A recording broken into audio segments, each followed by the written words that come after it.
You are now listening to Serious Minds RNTV with your host, Professor Griff. The call-in number is 516-654-7688. That's 516-654-7688. This is Professor Griff, and this is Serious Minds RNTV. Serious Minds for Serious Minds. Seriously.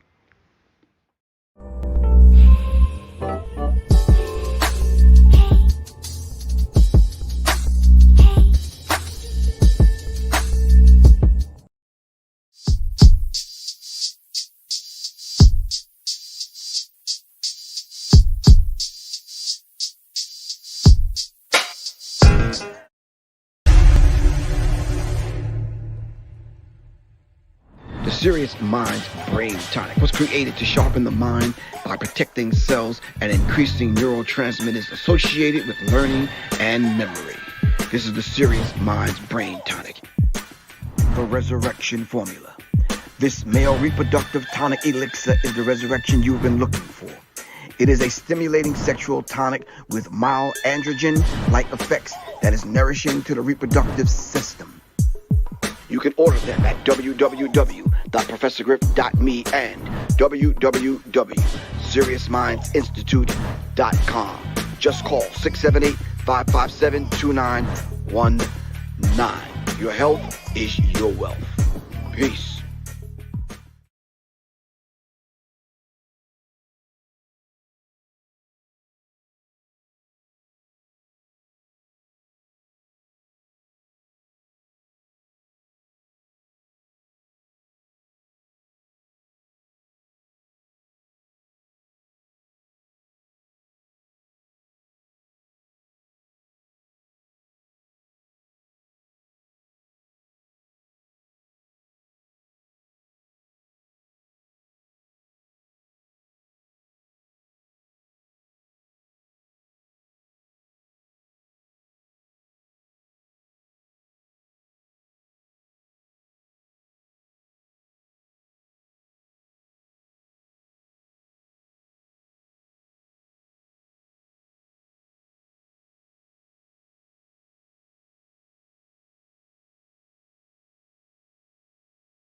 All right, greetings, everyone. It's Professor Griffin. Of course, this is Serious Minds RNTV.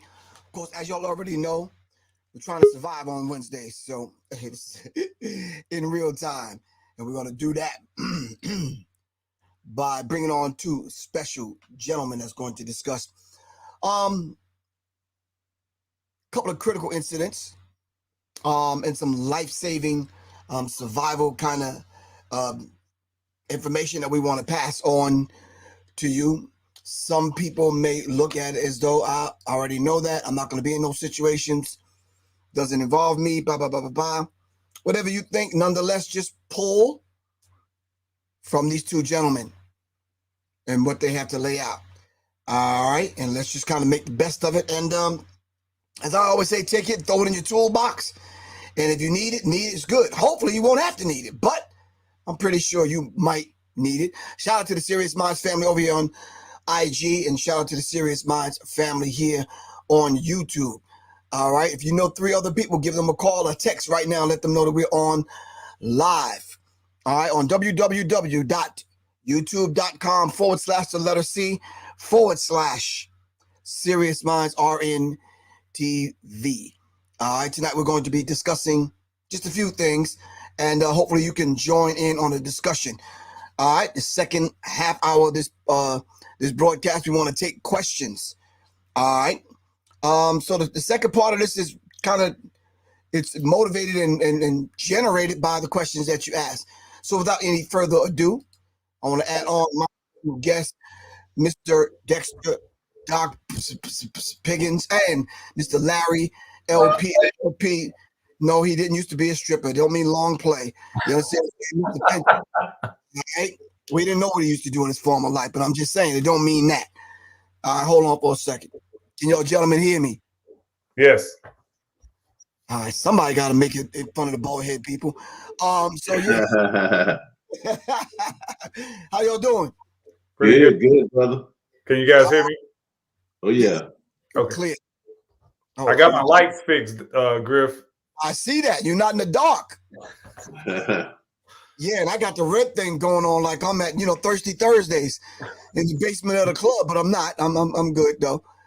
All right, welcome, gentlemen. Welcome. For the people that don't know you guys, introduce yourselves. Let them know what you do before we begin this very timely discussion about what went down in Boise, Idaho. Yes. Yes. Yep. All shooting in Boise, Idaho, and there's a few other things that we're going to discuss. So, introduce yourselves, gentlemen. Okay. So anyway, my name is Dexter Pagans. Go by the social media. On social media, go by the nickname Doc. Carryover from the military. Spent 23 years in the Army as a combat medic. So in the military, especially as the medic, everybody is Doc. So anyway, 2012, I formed a company. It's called Still Standing LLC. Basically, what I do is I provide emergency medical care, like stop the bleed, emergency medical care training to folks in the community, folks in our community. Basically, first aid, CPR, stop the bleed, and also tactical emergency casualty care training. So that's who I am, and that's what I do.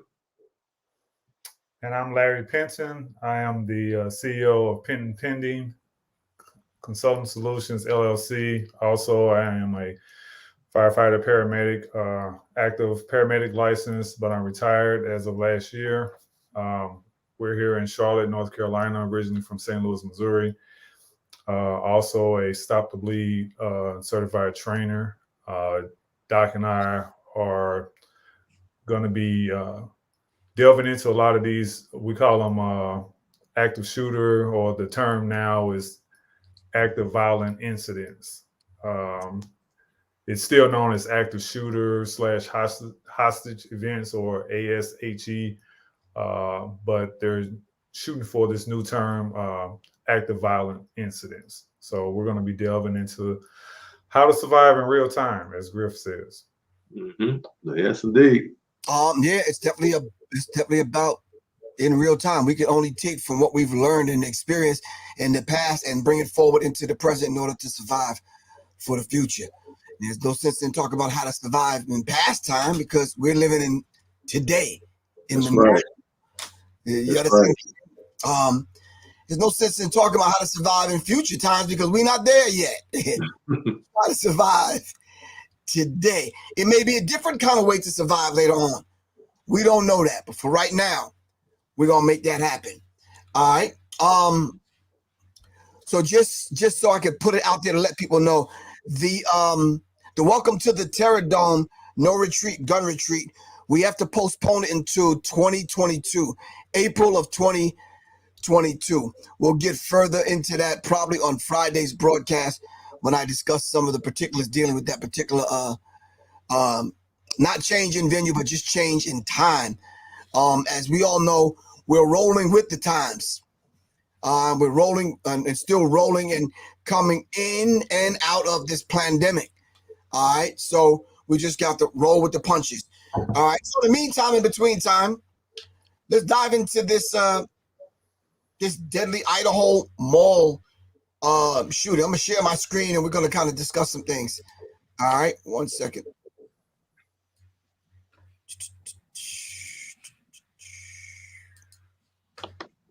Here we go.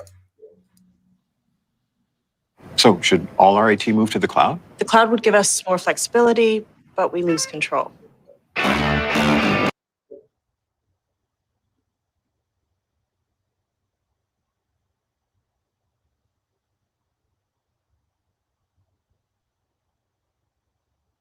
See how they do me? They do it for just that purpose. They know you out there trying to put out that good information, Griff. Exactly. Hold on. Here we go. I just dropped it in YouTube. So 2 killed, 4 injured in shooting in Boise. Turn now to that deadly shooting at an Idaho mall. 2 people killed and 4 others injured after a gunman opened fire. Officials say the shooter is in custody as witnesses open up about the tragedy.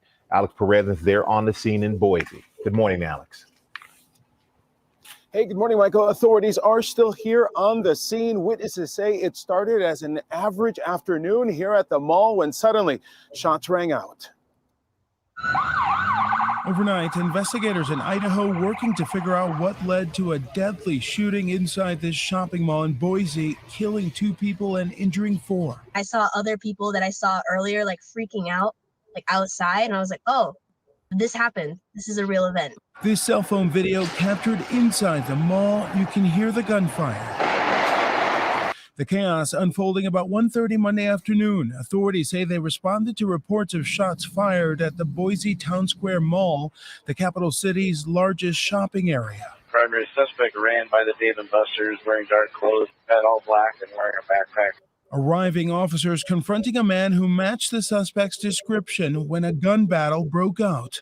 One officer injured in the exchange of shots. That suspect also injured, in custody, hospitalized in critical condition. We really cannot at this time speak to any motivation behind it or anything else that may impact the investigation. It would be entirely too premature to make any of those assumptions.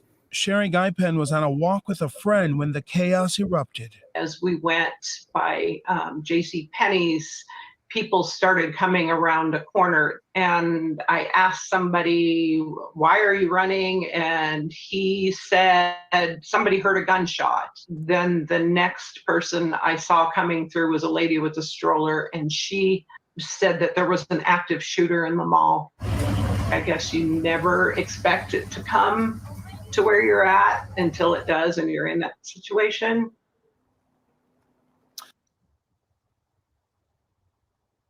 Gentlemen, I want to leave that right on the table right there because I have some questions.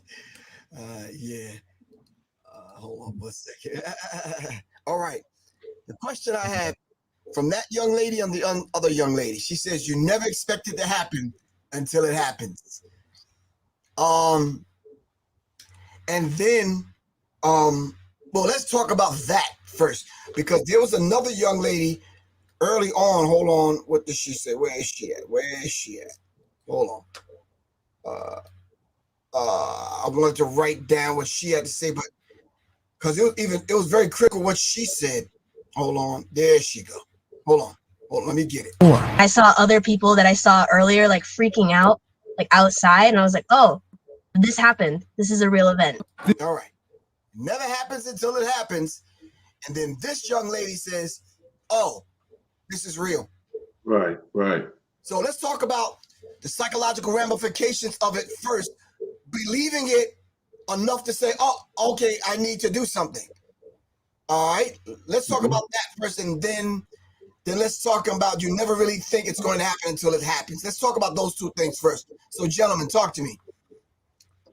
So I think from a psychological perspective, there are people that actually go around this world thinking stuff is never going to happen to them. You know, they happy-go-lucky, carefree, don't have a worry in the world because they haven't experienced it yet, and or they haven't, or they personally have not experienced it, or maybe they don't have anyone as they're familiar with or close to that has had that experience. So up until that point, I would say it's kind of like you don't know what you don't know, in the sense that you may have that feeling that they're going to never happen to you because it hasn't happened to you up until that point.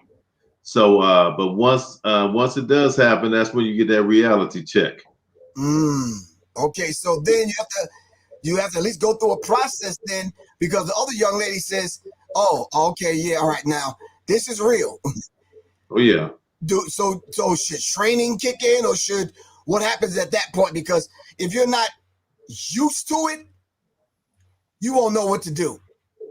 Right, and I'll say this before I be quiet for a minute, let Larry comment. But and that is when training kicks in, either training or lack of training. Because you can have, you can be trained, and then we have that saying that when things happen, we always revert back to our training.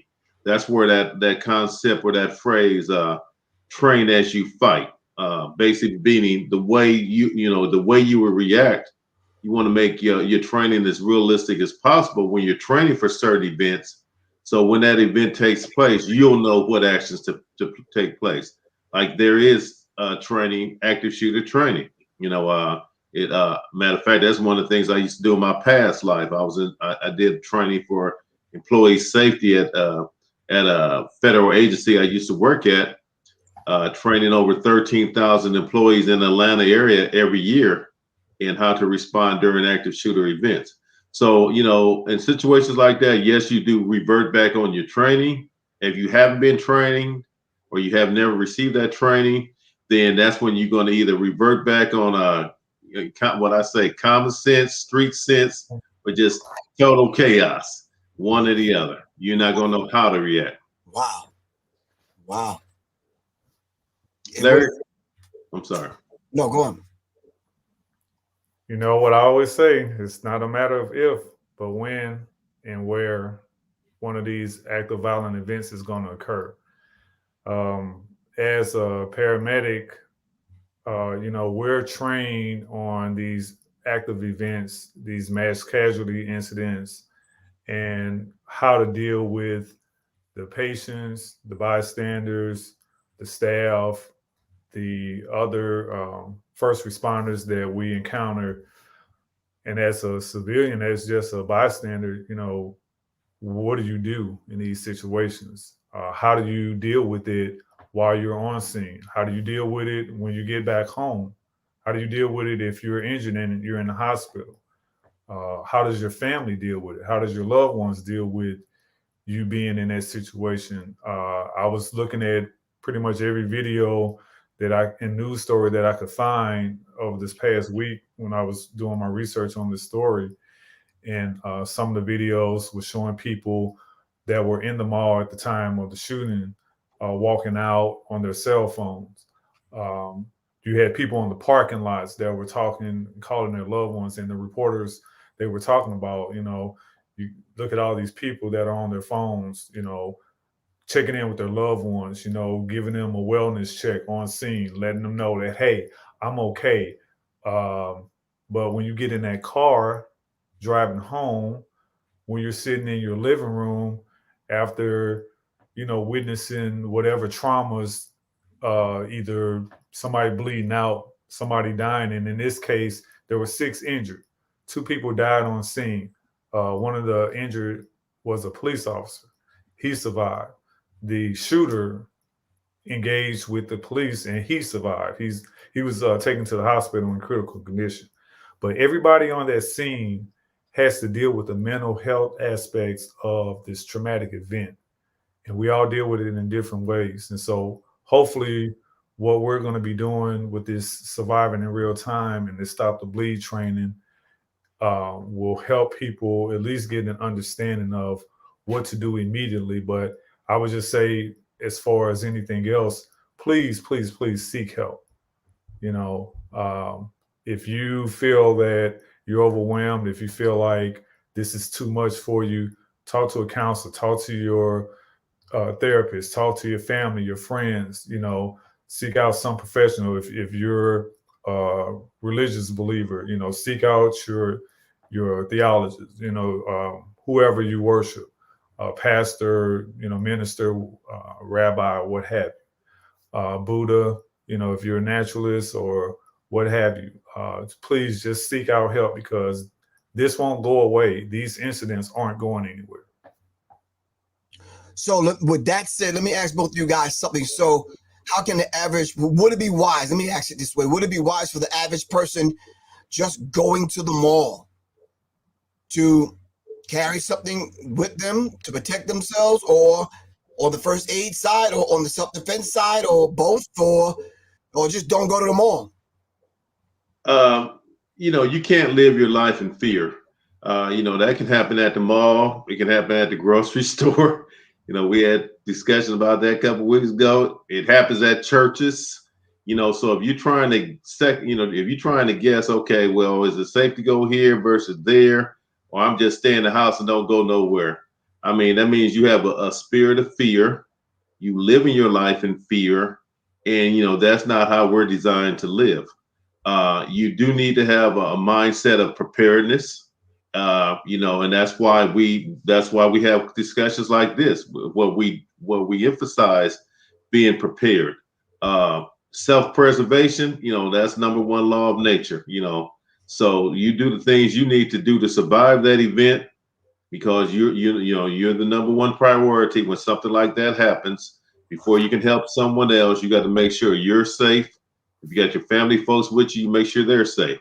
Right. So, you know, I believe in exercising Second Amendment rights, you know. So yes, you know, that's, you know, firearms, that's a tool that you would use when needed. That medical equipment or training that you have, that's a tool and knowledge that you would use when needed. So, you know, equip yourself with both. Don't be scared to go anywhere. And, you know, hey, you know, like they say, stuff happens. So, yeah. I won't say what they really say, but, you know what I mean. Right? Stuff happens. Yeah. Yeah. And ish always hits the fan some way. Same way you somewhere else. You know, I would just add to that. There are many places that when you go into a mall or a supermarket or a store, a church, any building, at the front entrance, they'll have a sign posted that says, you know, no weapons allowed, no firearms are allowed on the premises. And I always just tell people, you know, you follow your local ordinances, you follow your local laws according to your local, state, regional localities. For myself, you know, it's always about situational awareness. And this is part of what we talk about when we deal with these active violent incidents. Because if you're not aware of what's going on, you know, you got to keep your head on the swivel. You got to keep your antennas up. You know, you got to keep your nose to the ground. And hey, if it's 90 degrees outside, the comedian Bruce, he has a bit where he talks about stuff like this, and he made a joke about the Columbine incident, and he was like, you know, well, he was saying that, you know, he was comparing like black people to white people in certain situations, and he said, you know, with black people, if we see somebody in the summertime, you know, wearing some heavy clothing or whatever, it's like, hey, we're going to be out of that situation or whatever. We're not going to be like, hey, Chuck, like your coat, you know, and it's 90 degrees in the summertime. You know, it's like, hey, this dude got a trench coat and it's, you know, 80 degrees with, you know, 100% humidity. Something's getting ready to go down. When we were at the gun range last week, I had a small second. A guy came in, a young guy came in with an AR strapped to his chest. You know, he didn't even get ready while he was in there. Like he walked in, you know, and it kind of just set me back for a second because I was like, oh, you know, and then I was like, what am I tripping off of? I'm at a gun range or whatever. But, you know, just as a person that, you know, you're not seeing that every day. So you don't know what people's intentions are. I remember the story about Chris Kyle, the Navy SEAL from the movie American Sniper, who was killed by another person who had a firearm. You know, and this guy was a Navy SEAL, you know, and so he wasn't aware that this guy was going to kill him. So if he can't be prepared for something like that, unfortunately, what about you and I, who are just, you know, average Joes and James? So let me say something, LP. You said follow the local laws and the local signs. That's cool, yeah. That's well and fine, but criminals are not doing that, bro. Sure, that's true. So even in your tone, I don't want you to disarm the people spirit. You understand what I'm saying? Right. That's just my disclaimer, because I don't want anybody saying that LP said go into this church with an AR-15. LP said go into your local supermarket with both guns drawn, outside the waistband and all this stuff or whatever, toting a machete and all this stuff. That's just my disclaimer. You do whatever you're going to do. I'm just saying, you want to follow the laws, but you also want to be educated. And Griff, this is where you come into play because you are an active instructor. You teach people about firearm safety and training. You always say train, train, train, train, train. If you forget what I said, remember train. And if you're not training and you're not getting and keeping yourself educated, it's just like Doc and I, we had to do continuing education classes to keep our certifications up. And so it's the same thing with people. If you're going to have a firearm or even not, just if you have a knife or any weapons that you want to carry, take a self-defense class, because you don't have to be a carry and conceal. You don't have to have a CCW, but, we all carry knives. Some of us carry multiple knives and stuff or whatever. You got to know how to use them. You can, if you don't carry a knife, you might have a screwdriver in your back pocket because you were, building something in your backyard or something like that. And something happens, somebody comes upon you or whatever, you can use this as a weapon. You can use a pen as a weapon. You can use keys as a weapon. There's many things that you can use as a weapon. So you just have to be prepared. Yeah, definitely. Yeah, that's definitely some good information. But I think you said it, but I don't think you put it in a bold font, nor did you underline it. I think you said just keep your head on swivel, be alert. You understand what I'm saying? And know and understand that it's not going to happen to the people across town. It might happen to you today at this mall. So that's right. Yeah, that's right. Right. As we head towards the new year and all of these holidays we got coming, we got 5 in a row. Mm-hmm. Big time. Yeah. We're not going to live in fear. I know I'm not going to live in fear. Mm-mm. You understand what I'm saying? But yeah, I'm going to go deeper than that, though. I'm going to go with what I'm feeling here at that particular moment as I walk to the door and see the sign, no firearms, blah, blah, blah, blah, blah, blah, blah. If I don't feel in here that I need to go take it back to the car, whatever, I'm either going to go to another mall or I'll let my family go in. I'm going to wait outside because I'm not trying to be naked within the next 4 or 5 months walking around here. I'm not. Because it seemed like every single day, right, something is happening on this level. Mm-hmm.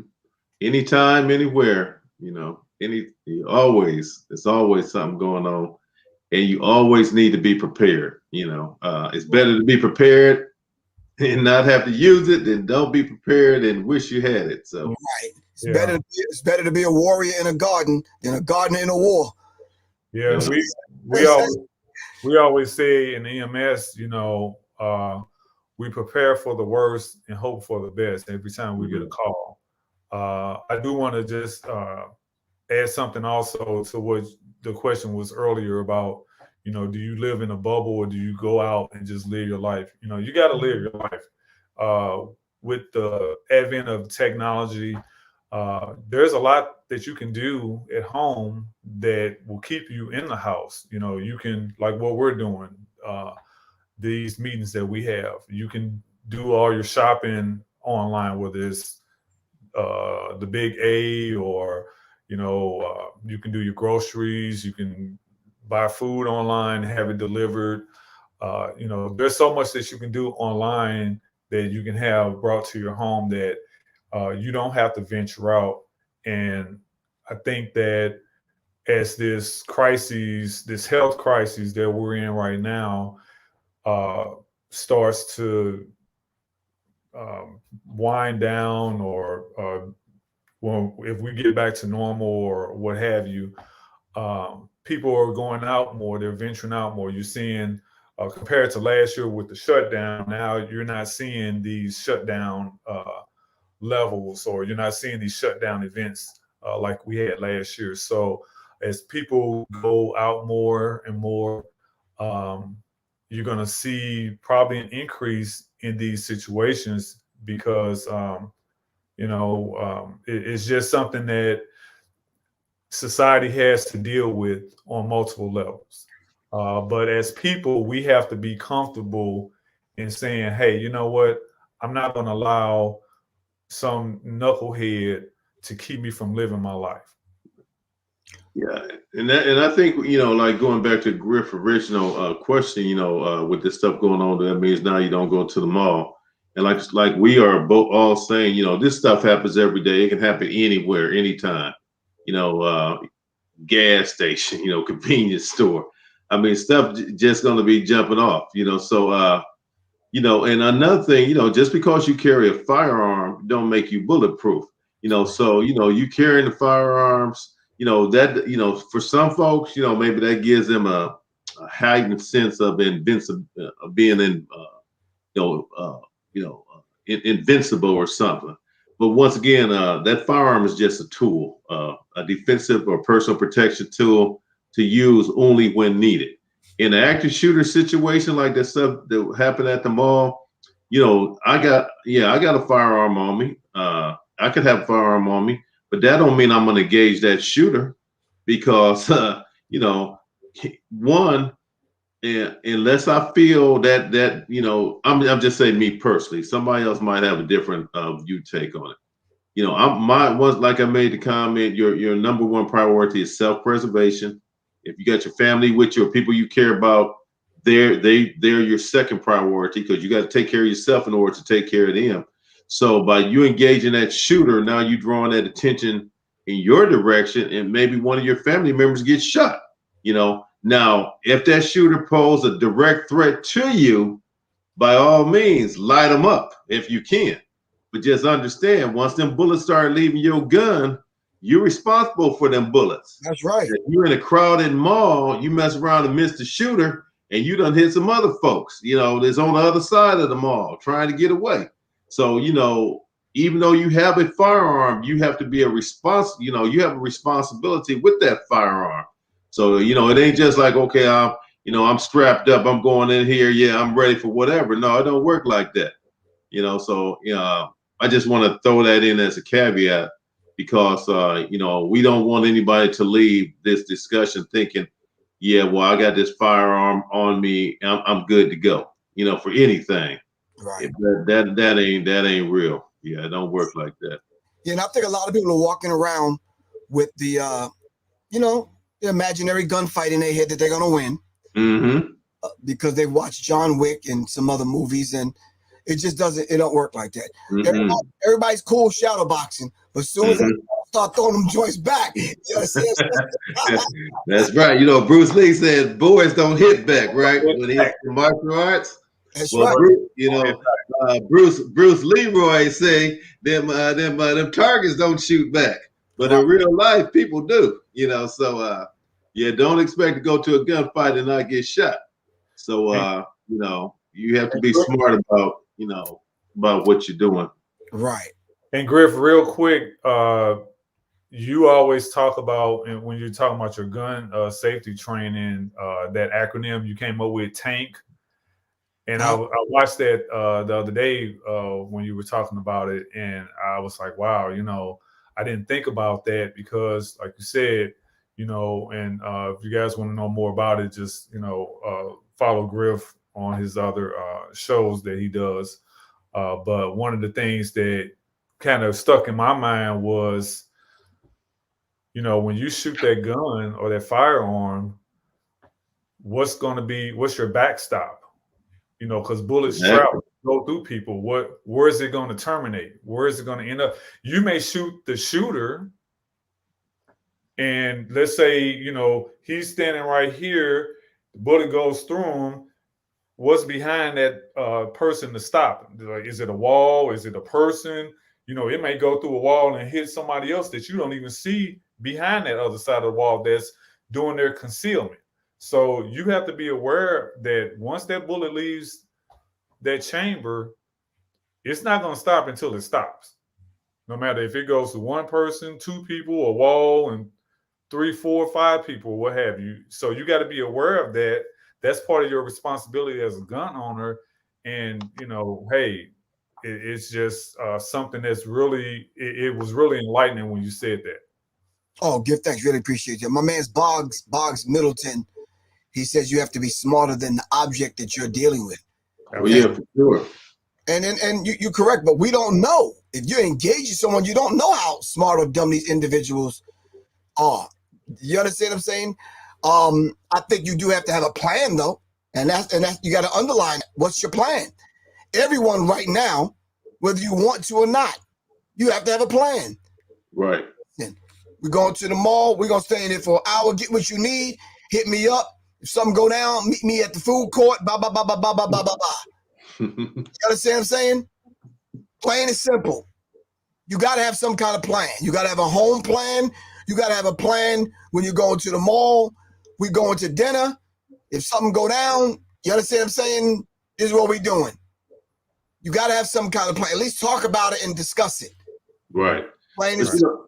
Richard said he ain't black. We don't be getting caught in fires.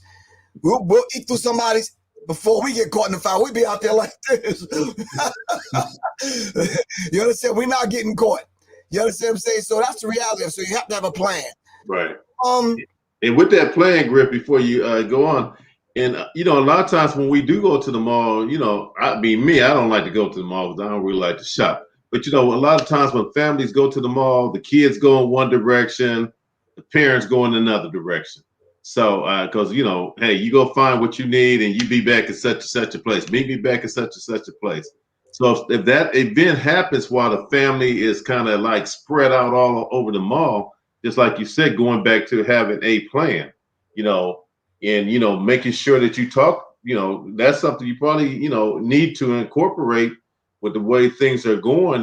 When families go out shopping at the mall, saying, okay, well, I'm gonna go in this store, you go in this store, but y'all have talked about the what if, if something should happen, what we need to do, or what are we going to do to kind of reconnect or gather back up to make sure everyone is safe.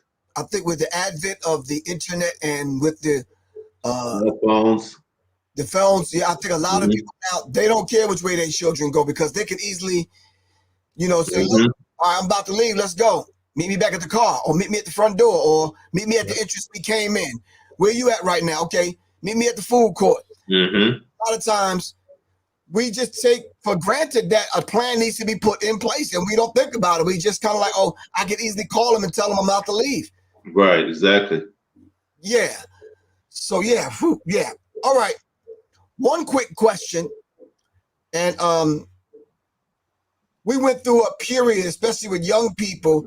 As soon as TikTok was allowed to still operate in America, we went through this kind of period. I think it's still happening. I don't know. Every now and then it flares its ugly head.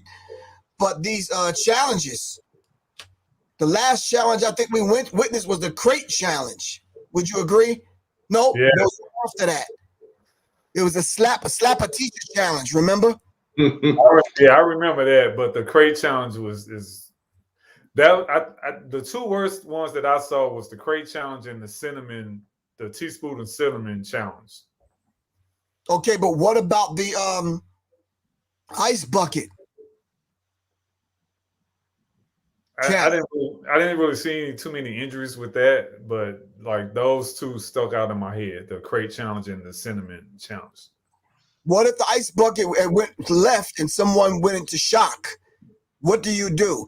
What if the crate challenge, someone slip, skip, dip, and bust their lip, broke a bone, or the crate hit them in their throat and they choking? How do we do it? How do we work with that, man? I know what y'all about to say because I know what you're already thinking. Because you probably thought this an hour or so ago when I brought this up. First of all, you shouldn't be doing nothing dumb like that. Because that's what I think. Right. And some of the people I seen doing it was too damn old to be up on them damn crates anyway.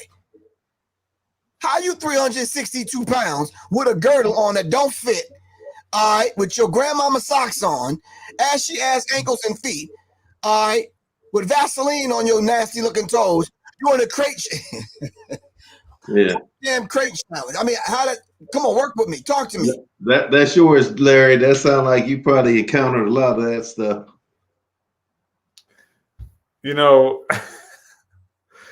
So when I saw the crate challenge for the first time, I sat there and I'm like, you gotta be freaking kidding me. I mean, you had people all sizes, shapes, colors doing it, and they would have a myriad of these crates at various heights, and it's just mind-boggling to me.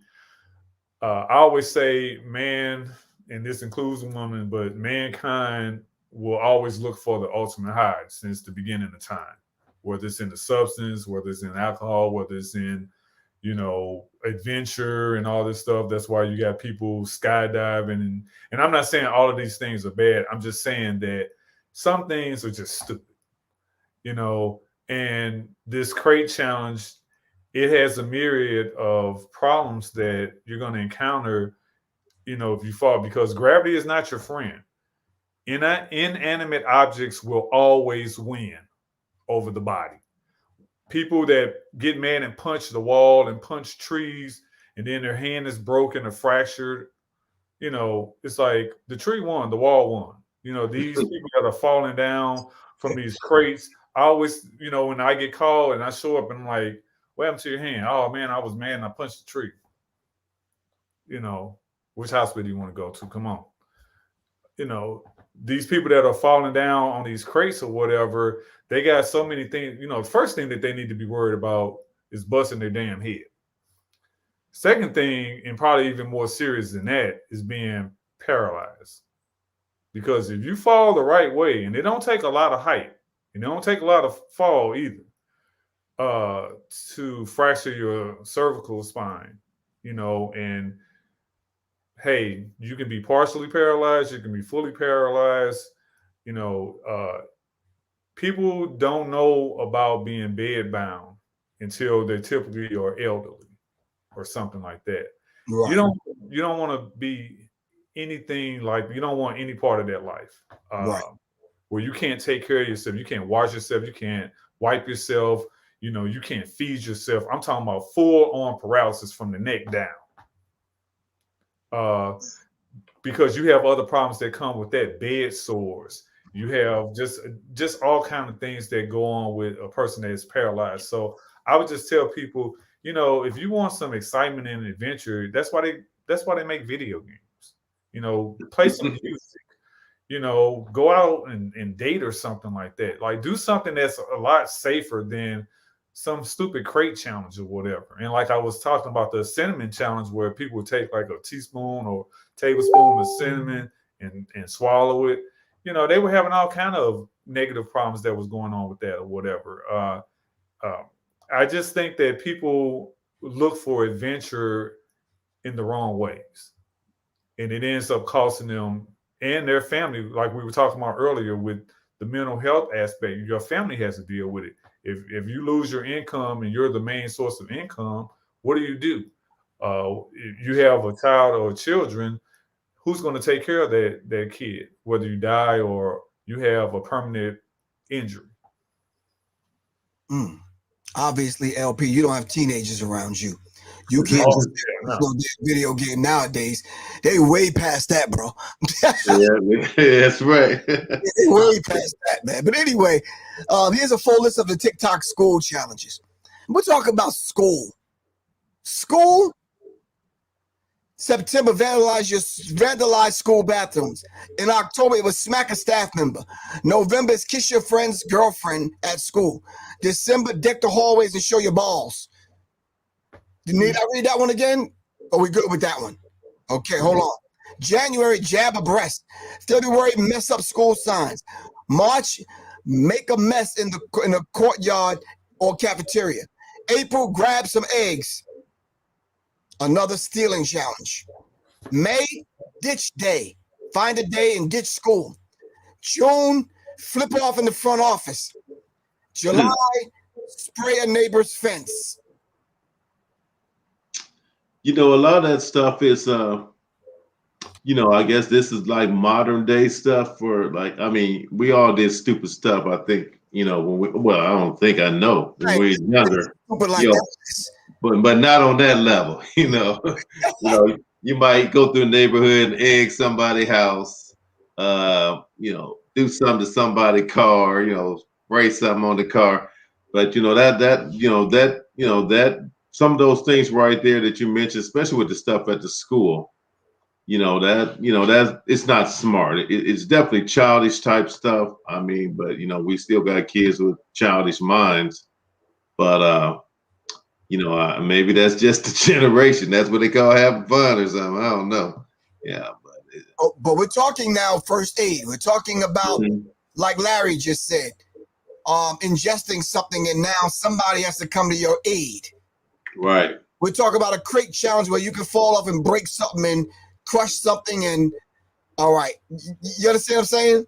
Oh yeah. And where they have challenges at, no one is saying, okay, is there a doctor in the house? Does anyone know CPR? Anyone have a tourniquet and then do the challenge? No, they just kind of going for it. Right. Yeah, because oh, go ahead, Larry. Because thank you. Because some of those injuries that I've seen with the crate challenge, you have broken bones, and they could be compound fractures where the bone actually goes through the skin. It perforates the skin and it's exposed. What do you do in this situation? How do you treat that as a bystander before I show up? What do you do with somebody that falls down and says, I can't move my hands, I can't move my legs, I can't move my feet? How do you treat that person until EMS arrives? Somebody fell down and they had a large lac on their head, a laceration.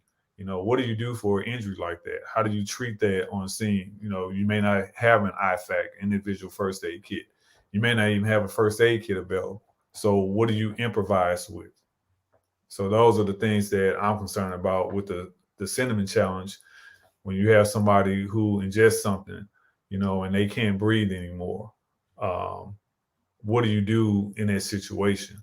Right. To help them clear their airway? How do you treat that person? And so these are things that we have to be mindful of when we do these challenges.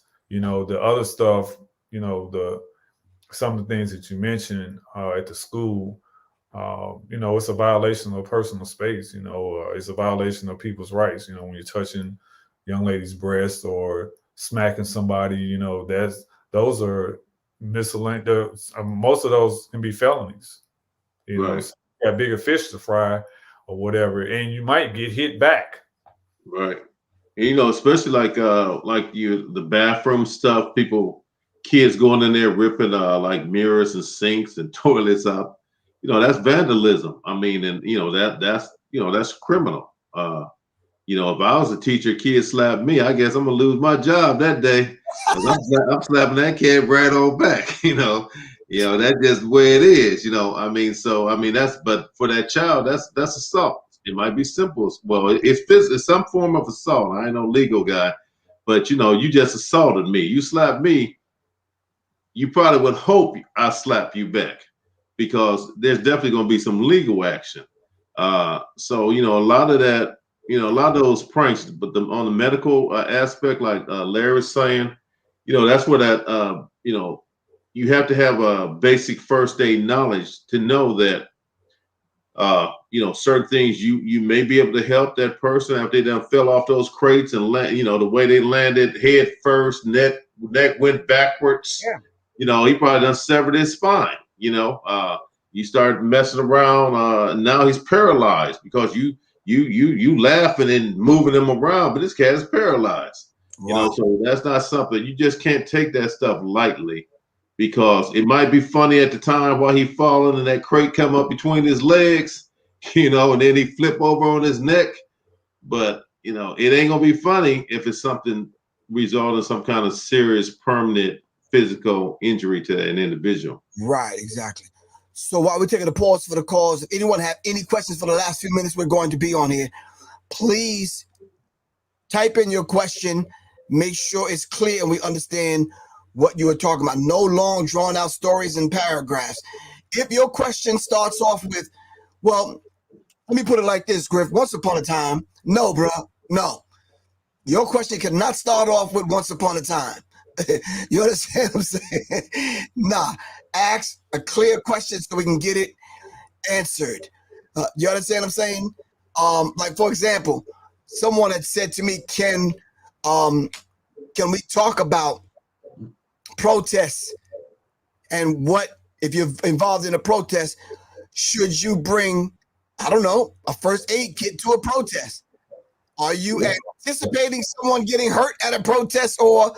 But that was a question someone asked me, I think a few days ago, and I said I would kind of address it. Yeah, most definitely. I mean, we saw that, big time, last year during a lot of the Black Lives Matter protests. And, I mean, they had cats out there who was, if you looked at some of the people out there that had like medic on a patch on, a medical badge, because, even if it's something like getting some kind of riot control agent sprayed in your eyes, maybe that's the injury. But a lot of those guys was getting physical out there, with the anti, groups coming together, left wing, right wing, whatever. Oh yeah. So yeah, I think if you're going to be out, if there's going to be individuals out in the streets protesting, whatever, you should be prepared for, the possibility of some kind of physical conflict with those anti-protesters. And be prepared to deal with that. Right. So basically, it would be, if you're planning now. Mm-hmm. If you're planning that, don't haphazardly show up at a protest. You plan to go out there. You got the right gear on. You got your backpack, your water, the right shoes on, your placard, whatever you protested. So you planning it. Oh yeah. Planning, I'd say carry a first aid kit. Oh yeah. That's just me. Yeah. Those guys had all kind of stuff in their backpacks, bear spray, gas mask, so that's a military plan. And part of military planning, you need to provide for medical support. So if you're out there in the streets, you can anticipate violence, you should anticipate it. And people get hurt. So, prepare to provide medical care to the extent that you can. Somebody, Barbara Ebron said, I'm just keeping my ass at home. Barbara said, I ain't taking no chances. I'll stay my ass at home. But go ahead, Larry. Go ahead, man.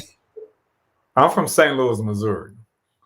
I lived in the city of St. Louis when Ferguson happened. Ferguson is one of the suburbs of St. Louis City. It's one of the 82 municipalities that surround, that are outside the city limits. And so during that situation, with all the tear gas and different things like that, I had buddies that worked the front line during those protests. One of the things that we in EMS learned from that incident and from those protests was how to treat those injuries that some of the protesters and some of the people that weren't just protesting, that were actually rioting and all this stuff, incurred during that time. And so you saw people with milk that were poured in somebody's eyes or over their head when they got tear gas. One of the things that we learned is that a better option than milk is baby shampoo. Baby shampoo? Yeah. Actually, baby shampoo works a lot because you're not going to always carry milk around and you got to keep it cold and all this stuff, whatever. Yeah, I don't think people are carrying baby shampoo either, but go ahead. I'm listening. I'm getting your point. Well, that's one of the things in the research that was going on as far as EMS. One of the things that we learned is that baby shampoo actually helps with eye irritants. So your tear gases, your mace, your pepper sprays, and different things like that. It's a better alternative than the milk. And if you're going to go to a protest, absolutely bring an IFAC. Bring two, because you don't know what's going to happen at any protest. It could be about a political issue. It could be about a civil rights issue. It could be about all the above. You just never know how these things are going to how they're going to work out, and what's going to happen between faction and groups or not. Even just interactions with law enforcement can turn ugly even in a peaceful protest. So absolutely, if you're going to go to a protest, bring an IFAC or more. The only drawback to that, and I know I'm playing quote unquote devil's advocate, the average person don't know how to use one. Sure. So and that's what we're doing. That's why we're doing these shows, and that's why we do the Stop the Bleed and different things like that. I will say, picking back from what we were talking about earlier, real quick, those pranks that people are doing in school, that affects people's mindset, and those incidents can cause active shooter events. You're picking on somebody, whether you're touching them inappropriately or you're smacking their face and all this stuff or whatever. They start stewing about it. They go home. I'm gonna get my payback. Let me go get my gun, or let me go into my family member's closet and get their gun, and they go back. I mean, we've seen that before. So you got to be really mindful of these pranks, because you don't know how it's going to affect somebody. It might cause an active violent event. Right. And Griff, like you just made a comment about the IFAC, if you're carrying a medic, it's a whole lot of folks got medical kits too, and don't even know what's in the kit. Right. Get the kit, get training. And that's one of the things we're promoting with these discussions with our upcoming training on December the 12th. But don't be carrying, just like carrying, your firearm. You don't carry a firearm and not how to safely and properly operate it. If you got a medical kit, you need to know the content of the kit. Is this a first aid kit or is this a trauma kit? And the stuff that's in there, it serves a purpose, and you need to know what that purpose is. So if you got some stuff and you just carrying it around, you might as well leave it at home. Right, exactly. And I think, speaking to that point about protest and first aid and protest and even at the mall, if it goes down, and I don't think, and this is just me, I don't think people are looking, when those things go down and you hear gunshots, I don't think the average person is looking to go help someone else. No, but that's why a lot of, I ain't gonna say a smart active shooter, because there's nothing smart about that. That's just a clown out there doing something he don't need to be doing.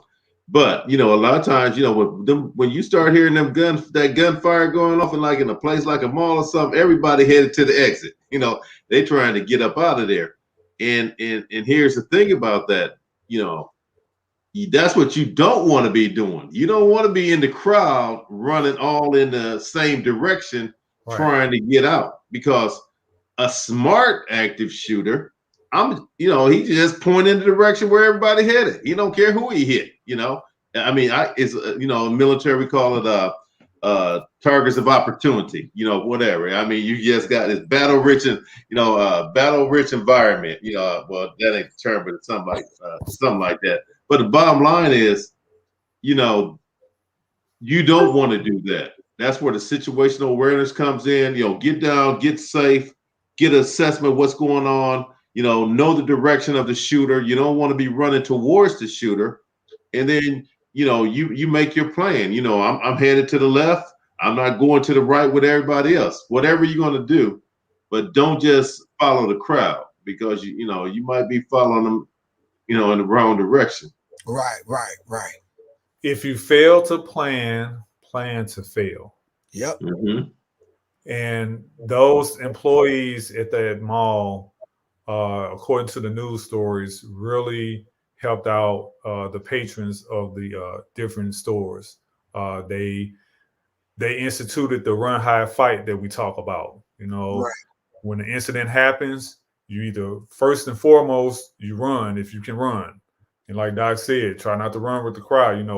Whenever you go to a store or a mall or a church or any place of business or anywhere, you need to know where the exits are. You should always go in, look and see, because they're clearly marked in any building with the red letters EXIT.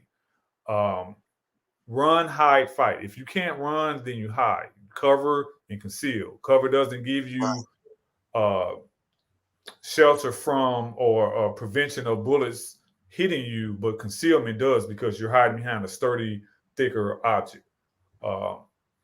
And if you can't do anything else, then you fight. So those employees, they really stepped up to the plate, and they were locking doors and barricading certain rooms to keep people safe from the shooting until the threat was neutralized by law enforcement. You're absolutely correct. And I think in those kind of situations, I think people that are trained in those kind of situations, once they feel that they're safe, then they will help. Oh, yeah. Yeah. That's just the way nurses, doctors, Army, any of the armed forces, police officers, firefighters, anyone. If you're trained and you have that training, I think the average person, after you feel safe, you will go help. And that's the way it should be. Yeah. Safety first. You know, right. There's nothing wrong with being, I would say it's not selfish. It's not, you can be selfish when it comes to your own life, you know, because it's just like when you're on a plane and if there's a drop in cabin pressure or something goes wrong with the plane, and the oxygen mask drop down, the flight attendants always tell you before the plane takes off, put your mask on first before you help somebody else. So there's nothing wrong with you taking care of yourself, looking out for yourself first. And then if you're with somebody, your loved one, your friend, and then strangers. Right. Okay, family, if you've benefited from anything that we've said on here for the last hour, pass it on to 3 other people. Each one teach 3.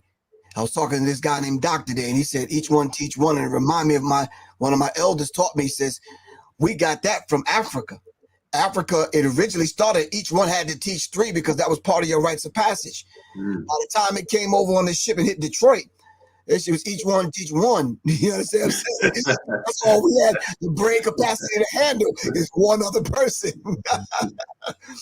But yeah, with that said, family, I hope you've benefited from something that we said. And remember, the upcoming event hosted by yours truly, Professor Griff, of course, with Doc and LP, we're going to be doing after the first 48 seconds. It's a Zoom call meeting on December 12th at 7 p.m. You can sign up right now as we speak. Please go to my website, www.professorgriff.me, and sign up. It's definitely going to be worth your breadcrumbs or your nickels and dimes, your coins. We're doing live demonstrations. All right. That's why LP went out and bought a light. That's why Doc shaved his head. So we're just gonna make it happen live that day. All right. We plan on bringing some information and we're gonna fill in the gaps. Because I know we talk about some things. All right, but we're gonna fill in all the gaps, and then hopefully you'll get out to come see us in person when we travel and move about the cabin, move about the country. All right. Any last words, gentlemen? No, I think a great discussion once again. You know, like I say, bits and pieces. We tie in that training on December the 12th. So folks out there that may be listening in, definitely take advantage of the opportunity to get some good training. Right. LP.